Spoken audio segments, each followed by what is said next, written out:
ગુજરાતે એક બહુ જ મોટું બીડું ઉઠાવ્યું છે અને બીડું ઉઠાવ્યું છે નિયો મિડલ ક્લાસ, નવોદિત મધ્યમ વર્ગ અને ઝૂંપડપટ્ટીમાં રહેનારા સૌ નાગરિકોને પોતાનું ઘરનું ઘર મળે એના માટે એક વ્યાપક અભિયાન ઉપાડ્યું છે, આયોજન કર્યું છે, બજેટ ફાળવ્યું છે અને પ્રશાસકીય વ્યવસ્થાઓનું કામ પૂર ઝડપે આગળ વધારીને લાખોની સંખ્યામાં ગરીબોને આવાસ મળે અને જ્યારે ઘર મળે છે ત્યારે એક રહેવા માટે છત મળે છે એવું નહીં, જીવન તરફ જોવાનો આખો દ્રષ્ટિકોણ બદલાઈ જાય છે. વ્યક્તિના વિચારોમાં પરિવર્તન આવે છે, એ જીવન જીવવાની પદ્ધતિ બદલવા માટે આતુર બને છે અને એના માટે વધુ પરિશ્રમ, વધુ રોજગાર, વધુ બચત, બાળકોનું શિક્ષણ, આવી અનેક બાબતો એની સાથે સંકળાઈ જતી હોય છે. આજે આપણે એવા તબક્કે છીએ કે જ્યાં આ પ્રકારના વર્ગો માટેની હાઉસિંગ સ્કીમ એ સમગ્ર અર્થકારણને ગતિ આપવા માટેનું એક મોટામાં મોટું માધ્યમ બની રહી છે. આવનારા દિવસોમાં 22 લાખ જેટલા મકાનો શહેરોમાં તૈયાર થાય, 28 લાખ જેટલા મકાનો ગામડામાં તૈયાર થાય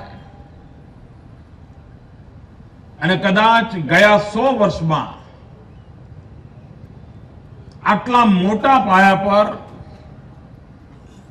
હાઉસિંગનું કામ નહીં થયું હોય એટલા મોટા પાયા પર આ કામ આપણે ઉપાડ્યું છે.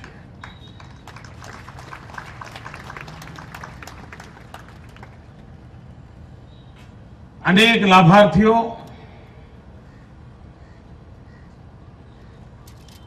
મકાનની ઈચ્છા રાખનાર નાગરિકો આતુર નજરે આ પ્રોજેક્ટ વેરાસર પૂરા થાય એમાં રસ ધરાવે છે. આજે પણ ડ્રો દ્વારા અનેક લોકોનું ભાગ્ય નિર્ધારિત થયું છે અને વહેલામાં વહેલી તકે એમને મકાન મળે એ દિશામાં આપણે આગળ વધી રહ્યા છીએ. આ રિવરફ્રન્ટનો પ્રોજેક્ટ એના ગયા 10 વર્ષની ચડતી પડતી જોઈએ તો આપણને લાગે કે એક સારા કામમાં રોડા નાખનારાઓની સંખ્યા કેટલી મોટી છે. હવનમાં હાડકા નાખનારાઓ તક જોઈને બેઠા હોય કે કેવી રીતે આમાં વાંકું કરીએ. એમને બીજું કોઈ સત્કાર્ય કરવાનું તો છે નહીં. એટલી બધી રૂકાવટો, એટલા બધા કોર્ટ કચેરીઓ અને એમાંથી આ રિવરફ્રન્ટ પસાર થયો છે.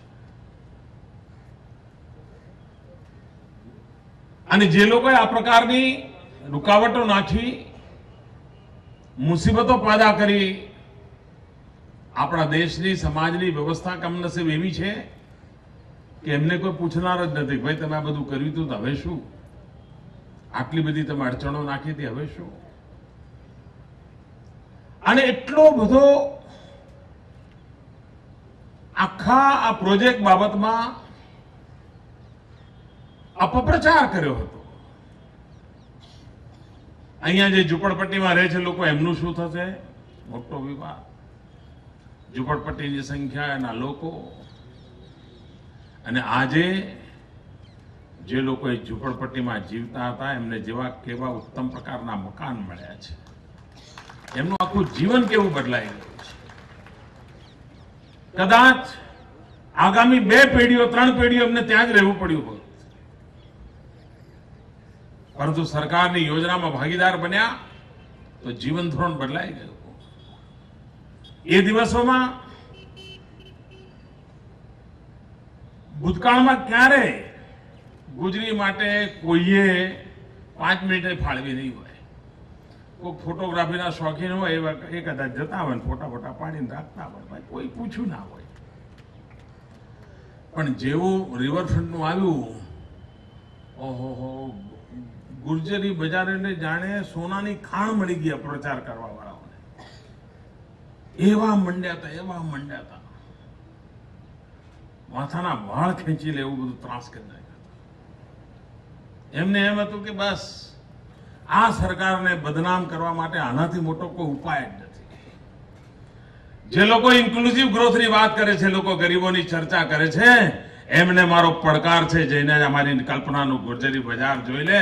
ગરીબમાં ગરીબ માણસને રોજીરોટી માટે આધુનિકમાં આધુનિક વ્યવસ્થા કેવી આપી શકાય એનો આ નમૂનો છે ગુર્જરી બજાર.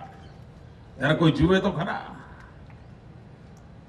પણ અપપ્રચાર કરવા વાળાઓ તો શું કરવું છે? પથ્થરો મારીને ભાગી જવાનું, કાદવ ફેંકીને જતા રહેવાનું, કોઈ જવાબદારી નહીં એમને. અને પહેલા તો માત્ર રવિવારે ગુજરી ભરાતી હતી. આવે ત્યારે પોતાને આખી દુકાન જોડે લઈને આવવું પડે. કુટુંબ આખું બિચારું સાયકલ પર બધું બાંધીને લાવે, બધું તાણે ત્યાં અને પછી ગોઠવે. સવારે 5 વાગ્યાથી આવીને જગ્યા બુક કરે ને બધું બાંધવામાં ટાઈમ જાય. આજે બધું રેડીમેડ. અને પહેલા 1 દિવસ ચાલતું તો હવે 7 દિવસ ચાલશે. 1 દિવસ સાફ સફાઈ ને બાકી 6 દિવસ ચાલશે. કેટલા બધા ગરીબ માનવીઓને રોજીરોટી મળશે. અને પહેલા ગુજરીની અંદર કોણ આવતું? તો અમદાવાદમાં નવો રહેવા આવેલો, કોઈ મજૂરી કરવા આવ્યો હોય, કામકાજ શોધતો આવ્યો હોય, એને નાની મોટી વસ્તુઓ જોઈએ, બિચારા પૈસા હોય ને એટલે ગુજરી બજાર બધી ખરીદે. હવે એની રચના એવી થઈ છે કે મધ્યમ વર્ગનો અને ઉચ્ચ મધ્યમ વર્ગનો અમદાવાદી પણ ગુજરી બજારમાં આવતો થઈ જશે એવી આપણે સ્થિતિ પેદા કરી દીધી છે. એક સમય હતો આપણું કાંકરિયા, તદ્દન ગરીબ લોકો અમસ્તા બિચારા જાય ને ત્યાં પાળે બેસે ને પૈસા હોય તો મગફળી ખાય, એવા દિવસો હતા.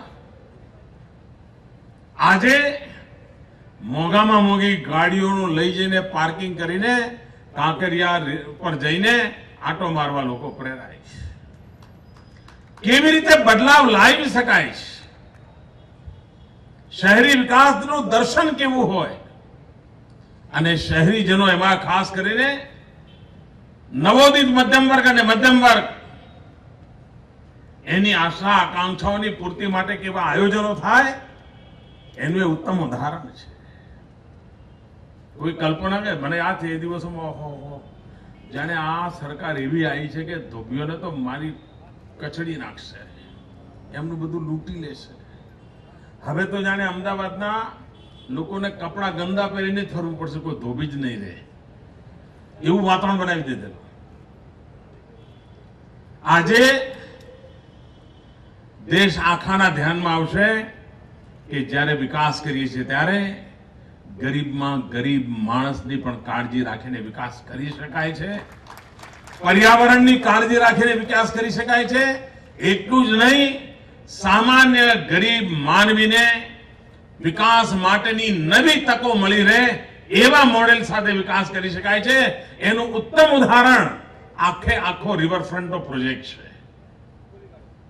જે અર્થશાસ્ત્રીઓ છે, જે સમાજશાસ્ત્રીઓ છે, યુનિવર્સિટીના જે રિસર્ચ સ્કોલર છે, એમને મારો આગ્રહ છે કે આખી યોજનાનો તલસ્પર્શી અભ્યાસ કરે. વિકાસનું મોડેલ સર્વગ્રાહી, સર્વસમાવેશક, સર્વસ્પર્શી કેવી રીતે હોઈ શકે આ એક રિવરફ્રન્ટમાંથી જોવા મળી શકે એમ છે. ત્યાં રહેનારા ગરીબ લોકોના મકાનની વ્યવસ્થા હોય, એ જગ્યા ઉપર નદીના કિનારે આવીને રોજીરોટી સદીઓથી કમાનારા લોકો, એટલે કદાચ ગુજરીનો ઇતિહાસ એટલો લાંબો હશે કે જેનો કોઈ હિસાબ નહીં હોય. એમને રોજીરોટી કેવી રીતે મળી શકે? ધોબી ઘાટની પણ કાળજી કેમ લઈ શકાય? અને આખું શહેર જે યોજના માટે ગૌરવ કરે એવી યોજના કેવી રીતે બનાવી શકાય એનું આ ઉત્તમ ઉદાહરણ એટલે આપણો રિવરફ્રન્ટ છે. આજકાલ મેં જોયું છે કે હિન્દુસ્તાનમાં ક્યાંય પણ જઈને જો હું ગુજરાતની વાત કરું તો આવી બન્યું સાહેબ. સમજો છો શું તમે? બહાર જઈને તમે ગુજરાતના વખાણ કરનારા છો કોણ? મેં ક્યાંક કહ્યું હોય કે રિવરફ્રન્ટ અમારું સરસ, તો બીજા દાડે અહીંયા બધા એકડ ચોગડ ફોટો હોદી લાવે ખૂણામાંથી. મોદી વાતો કરે છે પણ આ ગંદકી રહી. ભાઈઓ બહેનો, જેમને ગુજરાતને ભૂંડું ચિતરવામાં જ રોજીરોટી મળે છે, જેમને ગુજરાતને બદનામ કરવામાં જ એમના આર્થિક રાજકીય હિતો રહેલા છે, એમની પાછળ સમય બગાડવામાં જેવું છે નહીં. હવે એ બધા ફાઇલ થઈ ગયેલા કેસ છે. પ્રજાના દફતરમાંથી નીકળી ગયા છે. ભાઈઓ બહેનો, ગુજરાતે પુરવાર કર્યું છે કે આપણી સઘળી સમસ્યાઓનું સમાધાન માત્ર ને માત્ર વિકાસના માર્ગે આગળ વધવામાં જ રહેલું છે. અને તેથી ગુજરાતે એક બીડું ઉઠાવ્યું છે. અવરોધો આવે, જૂના પ્રકારની માનસિકતા આડે આવે. કેટલી વાર તો આપણા પ્રયોગો એટલા બધા નવા હોય છે કે કોર્ટ કચેરીઓને સમજાવવામાં અમારા 2 વર્ષ જતા રહે છે. પછી 2 વર્ષે ધ્યાનમાં આવે કે હા ભાઈ આ તો કંઈક લાભ કરે એવું છે. પણ એ બધી અગવડો વચ્ચે આપણે વિકાસના મંત્રને લઈને આગળ ધપવાની દિશામાં સફળ થયા છે. અને જે લોકો ઇન્ક્લુઝિવ ગ્રોથ આ શબ્દની માળા જપે છે, એમને હું કહું છું કે અમારા રિવરફ્રન્ટની અંદર રહેલા ઇન્ક્લુઝિવ ગ્રોથના કન્સેપ્ટનો સ્ટડી કરે, એને સમજવાની પ્રયાસ કરે. હિન્દુસ્તાનના મોટામાં મોટા અર્થશાસ્ત્રીઓ ઇન્ક્લુઝિવ ગ્રોથ બોલ્યા વિના એમનો દિવસ જતો નથી. ક્યાંય પણ એમને સાંભળો એટલે ઇન્ક્લુઝિવ ગ્રોથ શબ્દ આવે જ. એમને એમ લાગે છે કે આ મોટી જડીબુટ્ટી છે. પણ એ કેમ થાય, કેવી રીતે થાય એ જોવું હોય તો ગુજરાતમાં જ આવવું પડે. સમાજના છેવાડાના માનવીના સુખ, શાંતિ અને સંતોષને કેન્દ્રમાં રાખીને આધુનિકમાં આધુનિક વિકાસનો રસ્તો કેવી રીતે અપનાવી શકાય એ આપણે પુરવાર કરી દીધું છે. અને એના જ ભાગરૂપે આપણે આગળ ધપી રહ્યા છીએ. શહેરી વિકાસના અત્યાધુનિક દર્શન સાથે. અને કેટલાક લોકોને તો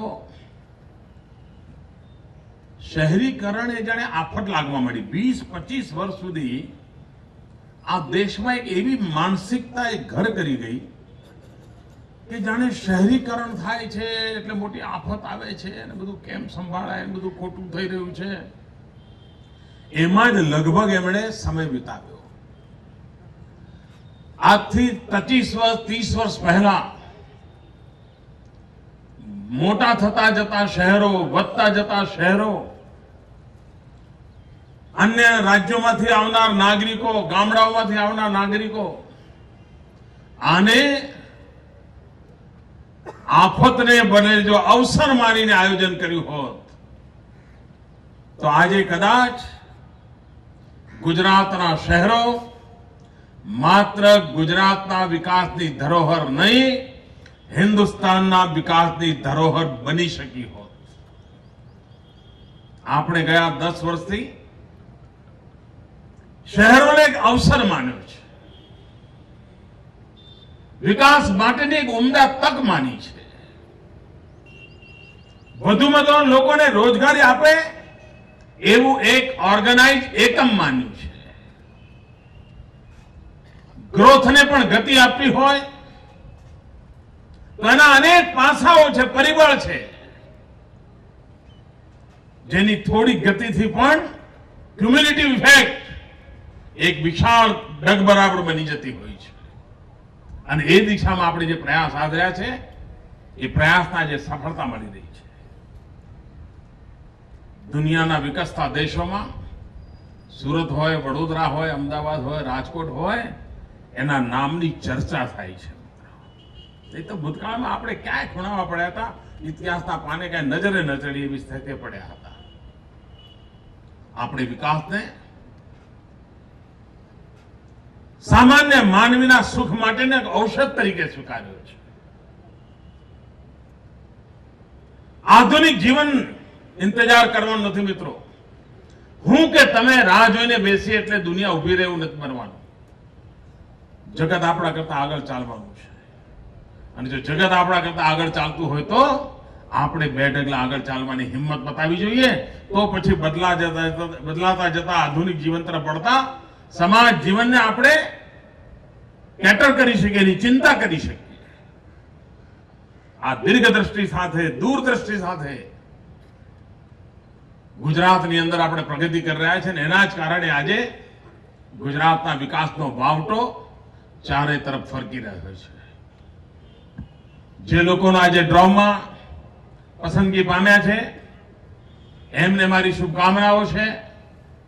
અને એ લોકો અત્યારથી જ આયોજન કરે કે વેળાસર એમને મકાન બનવાનું છે.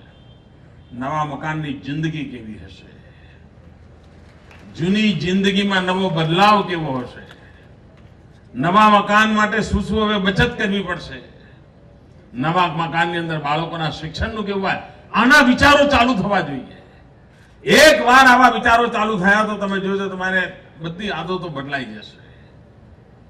અને નવા ઘરમાં સુખ ચેનની જિંદગી કેવી રીતે જીવીશું, ભૂતકાળને પાછળ મૂકીને કેમ આગળ નીકળી જઈશું, એવા એક મક્કમ નિર્ધાર સાથે આગળ વધી શકાય છે. ભાઈઓ બહેનો, ઝૂંપડું છોડીને મકાનમાં જવાથી મોટા નથી થવાતું. ઝૂંપડામાં જીવતા જીવતા જે માનસિકતા બની છે એ ઘર કરી ગયેલી માનસિકતામાંથી ઊંચો કૂદકો ભરવાની હિંમત સાથે નવા મકાનમાં જવાની માનસિકતા કેળવવી પડતી હોય છે. અને તો જ બદલાવ આવતો હોય છે. આપણા ભાગ્યથી, આપણા પુરુષાર્થથી, આપણા પરિશ્રમથી ગઈકાલ આપણે ભલે ઝૂકી ઝૂંપડીમાં જિંદગી ગુજારી હશે, ચાલીમાં ગુજારો કર્યો હશે, સાવ સામાન્ય ઝૂંપડીમાં જિંદગી ગુજારી હશે, હવે જયારે આયોજનના ભાગરૂપે આપણને મકાન મળવાનું થયું છે ત્યારે એ ભૂતકાળના રોદડા રોવાને બદલે નવા સપના જોવાના સંકલ્પ સાથે નવા ઘરમાં પગ મૂકો છે, એની માનસિકતા તૈયારી કેળવવી જોઈએ. અને જે આ પ્રકારની માનસિકતા કેળવીને આગળ વધતા હોય છે એ જીવનમાં સફળ થતા હોય છે. અને એ સફળતા સૌને મળે એવી મારી શુભકામનાઓ છે. મને વિશ્વાસ છે કે અમદાવાદી સ્વભાવને આ આધુનિક ગુજરી એક નવું નજરાણું છે. ગુજરી એને અમદાવાદી સ્વભાવ સાથે સીધો નાતો છે. અમદાવાદી કેવી કરકસરથી જિંદગીની ચીજોને શોધતો હોય છે એનો નમૂનો છે. અને એક પ્રકારે મારે મન ગુજરી એક આર્થિક પ્રવૃત્તિનું કેન્દ્ર જેવું નહીં, ગુજરાતની, અમદાવાદની એ વિરાસત પણ છે. અને એટલે એને અમે વિરાસત તરીકે પણ સાચવવા માંગીએ છીએ. એમાં વ્યવસાય કરવા વાળા આવતા જશે, બદલાતા જશે, પણ આ આપણું એક વિશિષ્ટ કેરેક્ટર છે. અહીંનો ધોબીઘાટ, ભૂતકાળમાં કોઈ ફોટોગ્રાફર અમદાવાદનો એવો નહીં હોય કે જેણે ધોબીઘાટના ફોટા ના પાડ્યા હોય. એના ફોટાના સંગ્રહમાં ધોબીઘાટના ફોટા હોય જ. એમાં જે લોકો છાયા અને પ્રકાશના કોમ્બિનેશનની ફોટોગ્રાફી કરવા ટેવાયેલા હતા એમના માટે તો ઉત્તમ જગ્યા હતી. અને પ્રદર્શનમાં ઇનામ મેળવીને આવતા હતા એવા ફોટોગ્રાફી ધોબીઘાટ પર થતી હતી. એ ધોબીઘાટ હવે નવા રંગરૂપ સાથે, આધુનિક હાઇજેનિક સિસ્ટમ સાથે ધોબીઘાટ પર કામ કરનારા ધોબીઘાટના ધોબી ભાઈઓ માટે શરીરની સુખાકારીને પણ ધ્યાનમાં રાખીને આ નવરચના આપણે કરી છે. એ નવરચનાનો ઉપયોગ સામાન્ય ધોબીનું કામ કરનાર માનવીના જીવનમાં પણ આરોગ્યપ્રદ વ્યવસાય માટે થઈને એક નવું નજરાણું પુરવાર થશે એવો મને વિશ્વાસ છે. અમદાવાદ મ્યુનિસિપલ કોર્પોરેશનના સૌ મિત્રોને, રિવરફ્રન્ટના વિકાસ સાથે જોડાયેલ સૌ સ્વજનોને, સાથીઓને આપણે અનેક શુભકામનાઓ પાઠવું છું. અને સૌ લાભાર્થી ભાઈઓ બહેનોને મારી વિનંતી છે કે નવા રંગરૂપ સાથે ગુજરી બજાર પાછું આપણું દેખાવું છે. નહીં આપણે જઈને પાછું એવું ન કરીએ પેલા કરતા હતા એવું, એમાં બદલાવ લાવીએ, એને વધારે આધુનિક અને વૈજ્ઞાનિક ઢંગથી આપણે બધા એને ચલાવીએ. અને આવનારા દિવસોમાં મને વિશ્વાસ છે કે હવેનું ગુજરી બજાર જોવા માટે જેમ કાંકરિયા જોવા લોકો જાય છે ને, એમ અમદાવાદીઓ ગુજરી બજાર જોવા આવશે. તમે લખી રાખજો કે આ બદલ શું આવ્યો ભાઈ. એટલે તમારા વેપાર ધંધામાં પણ જરા વિકાસ બદલાવ આવશે. મને તો યાદ છે, મને પુસ્તકો વાંચવાનો શોખ હતો. નવો અમદાવાદમાં આવ્યો હતો. સસ્તું પુસ્તક શોધવું હોય તો ગુજરી બજારમાંથી મળી જાય. આમ તેમ બધા ઢગલાબંધ ચોપડીઓ ફેંદાવીએ, સારા પુસ્તકો હાથમાં લાગી જતા હતા. અનેક લોકો એવા મારા જેવા ભૂમિયાઓ ત્યાં આવતા હતા અને શોખીન લોકો આવતા હતા કે જેમને સારા પુસ્તકો જોઈતા હોય, જૂના અપ્રાપ્ય પુસ્તકો શોધવા હોય તો ગુજરી બજારમાં પડી જાય. એટલું મોટું કામ ગુજરી બજાર કરે, સેવા પણ કરતું હતું. તો આનો લાભ સૌને મળે. ફરી એકવાર સૌને શુભકામનાઓ. જય જય ગરવી ગુજરાત.